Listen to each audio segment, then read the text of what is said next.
જામનગરની વાત કરીએ। જામનગર જિલ્લા પંચાયત કચેરીના બીજા માળે આગ લાગવાની ઘટના બની છે। આગના કારણે મહત્વની ફાઇલો અને દસ્તાવેજો બળીને ખાખ થયા છે। 10 કમ્પ્યુટર અને 10 પ્રિન્ટર પણ સળગી ગયા છે। ફાયરની ટીમે આગ પર હાલ કાબુ મેળવી લીધો છે। જામનગરનું જિલ્લા પંચાયત કચેરી જ્યાં બીજા માળે આગ લાગવાની ઘટના બની હતી। ઘટનામાં અનેક મહત્વની જે ફાઇલો અને દસ્તાવેજો હતા તે રાખ થયા છે। બીજી તરફ 10 જેટલા કમ્પ્યુટર અને 10 પ્રિન્ટર પણ બળીને ખાખ થઈ ગયા છે।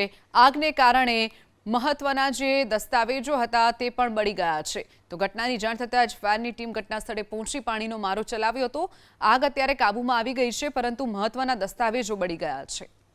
જામનગરનું જિલ્લા પંચાયત કચેરી જ્યાં બીજા માળે આગ લાગવાની ઘટના બની હતી। ઘટનામાં અનેક મહત્વની જે ફાઇલો અને દસ્તાવેજો હતા તે રાખ થયા છે। બીજી તરફ 10 જેટલા કમ્પ્યુટર અને 10 પ્રિન્ટર પણ બળીને ખાખ થઈ ગયા છે।